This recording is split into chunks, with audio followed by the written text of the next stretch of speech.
Le petit déjeuner politique. 7h46, bienvenue le petit déjeuner politique de Marc Fesneau, qui est ministre chargé des relations avec le Parlement. Bonjour Marc Fesneau. Bonjour. Des policiers qui jettent leurs menottes. Comment rétablir la confiance avec les policiers ? Je crois que le dialogue est noué avec les policiers et les forces de l'ordre. On est dans un moment particulier parce que moi je comprends l'émotion des policiers. Il y a un certain nombre de gens qui remettent en cause au fond l'institution policière. Se servant d'actes qui sont des actes individuels et qui sont évidemment répréhensibles, mais qui ne résument pas l'institution policière. Et moi je pense aux forces de l'ordre qui en maintes occasions font face elles-mêmes à la violence, font face elles-mêmes dans toutes leurs interventions à une violence qui est croissante dans la société française. Il n'y a pas que les policiers d'ailleurs, quand vous réfléchissez, vous pensez aux pompiers, et qui quand ils vont sur certaines interventions sont obligés d'être encadrés par des policiers, alors que par nature un pompier n'est pas armé, et un pompier n'est pas là pour rétablir l'ordre, mais simplement pour porter secours aux personnes. Et donc moi, juste une seconde, je partage le sentiment que peuvent avoir les policiers, qu'au fond toute l'institution est remise en cause, et il n'y a pas à remettre en cause cette institution, pas plus que les autres. Et au fond, derrière l'institution policière, il y a l'institution aussi justice qui est remise en cause dans un certain nombre d'expressions. Il y a des cas individuels qui doivent être condamnés quand ils sont l'objet de preuves sur le fait qu'il y a des actes répréhensibles, mais les cas individuels ne créent pas l'institution. Et l'institution policière, elle travaille dans des conditions qui sont extrêmement difficiles, dans une société qui est extrêmement tendue. Et donc c'est ça auquel il faut rendre hommage. Et par ailleurs, il faut faire en sorte que ceux qui peuvent individuellement procéder à des dérives puissent être sanctionnés. Mais ça n'est pas... Il ne faut pas faire un tout d'un cas particulier.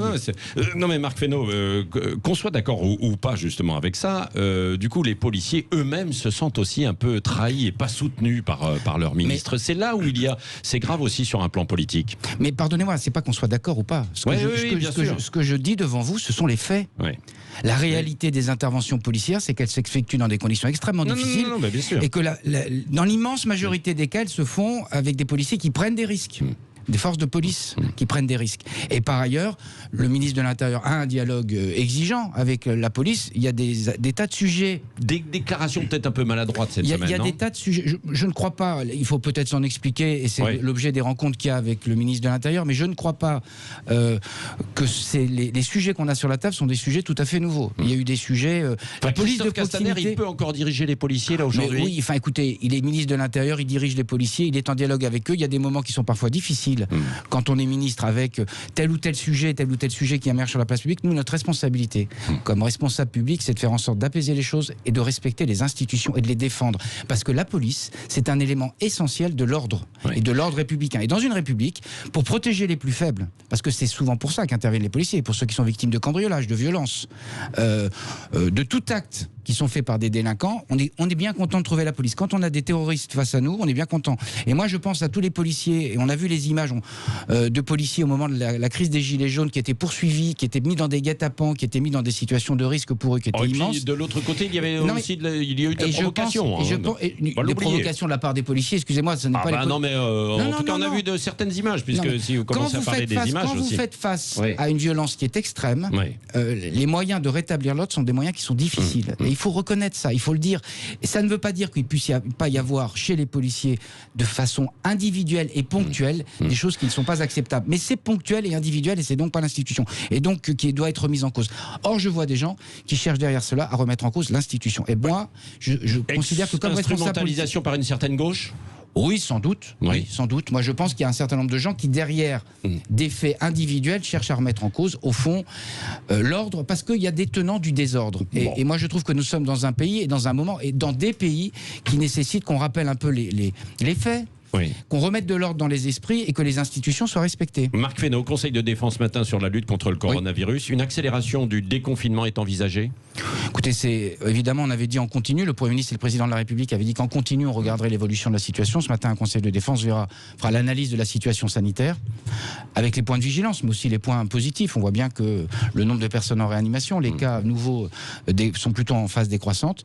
Avec l'œil aussi sur les autres pays, il y a un certain nombre de pays qui ont parfois mal déconfiné ou pas confiné du tout. Je pense au cas du Brésil, où on voit bien que dans ces cas-là, le virus ne disparaît pas. Et pour le coup, prospère. Et donc, il y a cette vigilance-là. Mais on voit bien qu'on est dans une situation, pour ce qui est de notre pays, comme d'autres pays européens, qui permettent peut-être d'alléger un certain nombre de dispositifs. Selon vous, c'est important. On a entendu aussi des gens dans la majorité dire qu'il fallait accélérer aussi la reprise économique, parce qu'on l'a vu tout à l'heure, destruction d'emplois. C'est important d'ajuster nos dispositifs au gré de ce qu'est l'évolution épidémique. Et si on peut assouplir un certain nombre de choses, c'est bien, parce qu'il y a besoin de reprise économique. Et puis, il y a besoin pour nous tous, de reprendre une vie entre guillemets normale. Oui. Et quel cap vous attendez de la part du président Emmanuel Macron dimanche soir? Sans doute que le président de la République, je n'ai pas d'éléments particuliers à vous donner, et je ne suis pas là pour donner des conseils au président de la République, mais sans doute, au-delà de ces affaires de déconfinement, au fond, de porter une parole qui permette aux Français de retrouver la confiance après une crise qui a été lourde pour eux d'un point de vue sanitaire. Il y a une crise économique essentielle qui est devant nous, dont il faut qu'on essaie de se relever collectivement et ensemble. À propos de prise de parole, l'idée d'une démission du président pour mieux être réélu, l'hypothèse du Figaro Magazine pourrait être une bonne idée. Je vois que la boîte à idées est sortie, que chacun relit la Constitution, que article par article, on va nous donner toutes les options possibles. Alors ça nous permet de nous remettre à jour de la Constitution. Je rappelle que dans la Constitution, par ailleurs, il est indiqué que le président de la République est élu pour 5 ans. Donc ce genre de... Comment dirais-je, d'hypothèses, ce genre, je sens que certains s'ennuient et cherchent toutes les hypothèses possibles à mettre sur la table. Y compris au plus haut niveau. Mais écoutez, il n'est pas avéré qu'au plus haut niveau, cette hypothèse est évoquée, et que par ailleurs, là aussi, il faut respecter les institutions. Le président de la République est élu pour 5 ans, c'est marqué dans la Constitution, et si on s'en tenait à ça, ça serait déjà pas mal. Les municipales semblent mal engagées pour la République En Marche, c'est le moins qu'on puisse dire. Tout semble indiquer aussi qu'il y aura un remaniement. Dans la note de Gilles Legendre, on vous change de place, vous pourriez aller à l'agriculture, par exemple, aux collectivités. Pardon de vous rappeler, là aussi, les institutions, ce n'est ni moi, ni un président de groupe qui décidons de ce qu'est la composition d'un gouvernement. C'est un dialogue entre le président de la République et son Premier ministre. Bon, mais donc, vous pourriez changer de place. Je n'ai pas de commentaire à faire. Je considère que quand vous êtes en situation, que vous avez la chance d'être au gouvernement, vous n'avez pas à faire état de vos desiderata. Il y aura sans doute un remaniement. Probablement que le président de la République et son Premier ministre regarderont ces choses-là. Mais je trouve que vous n'avez pas... François Bayrou, le conseil sur ce niveau-là. Vous n'avez pas, quand vous êtes ministre ou responsable politique, à faire de demandes. On n'est pas dans un supermarché à dire voilà ce qui m'intéresserait. Je pense qu'on est là pour essayer de servir son pays. Que vous connaissez bien, vous êtes je connais bien, je vous confirme. Absolument. Lui, il conseille plutôt un remaniement. Il dit qu'il faut un... Non, je pense que chacun se porte l'exigence de regarder comment nous allons affronter les étapes qui sont devant nous, et des étapes de crise économique et sociale grave, et des étapes de tension dans le pays. La question des hommes n'est pas une question première. La question, c'est le projet qu'on va porter. Bon, à l'Assemblée nationale, puisque vous êtes en charge aussi des relations avec le Parlement, est-ce que les réformes vont reprendre? Et je pense en particulier à la réforme des retraites. Alors c'est assez simple. Le président de la République avait indiqué dans ses prises de parole que nous suspendions un certain nombre de réformes. Je prends le cas de la réforme des retraites, mais il y a d'autres réformes dont on pourrait parler. La réforme des retraites, est-ce que le sujet des carrières inégalitaires entre les hommes et les femmes n'existe plus du fait de la crise du coronavirus? Est-ce que le fait qu'un certain nombre de gens aient des pensions de retraite qui soient très faibles n'existe plus?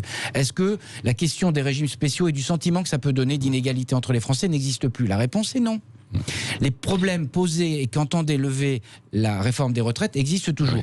Est-ce qu'il faut remettre le même texte? Est-ce qu'il faut regarder dans la temporalité qui est la nôtre et le moment de tension que peut être celui du pays? Qu'est-ce qu'on peut faire comme avancée? Qu'est-ce qu'on peut retrouver comme dialogue pour essayer d'avancer sur ces sujets? Je pense qu'il faut mettre ça sur la table. Le sujet de l'équilibre des retraites existe toujours. Bon, et donc c'est pas un sujet qui était un sujet anecdotique, c'est pas un sujet facultatif. Est-ce qu'on va travailler cet été à l'Assemblée nationale? Parce que ça a été un petit peu freiné. Il va y avoir une session extraordinaire ou pas? C'est le président de la République qui porte décret de convocation en session extraordinaire de l'Assemblée nationale et du Sénat. Il y aura sans doute une session extraordinaire, à la fois pour continuer la navette, en tout cas, comme on dit. Vous conseillez ça, c'est-à-dire que en tant que ministre chargé des relations avec le Parlement. Je conseille ça pour une raison simple. Par exemple, le projet de loi de finances rectificative va commencer à être examiné la dernière semaine de juin. Pardonnez-moi, ça va donc déborder sur juillet, donc ça va nécesiter une session extraordinaire. Il y a des sujets sur les collectivités locales. Il faut montrer l'exemple aussi en travaillant, non ? Il faut montrer. Les parlementaires ont montré l'exemple. L'Assemblée nationale et le Sénat ont travaillé toute la période de crise, en format réduit parfois, mais pour des raisons sanitaires. Et les parlementaires se sont beaucoup mobilisés. Il faut le saluer de toutes les obédiences politiques, si je peux dire, sur leur territoire.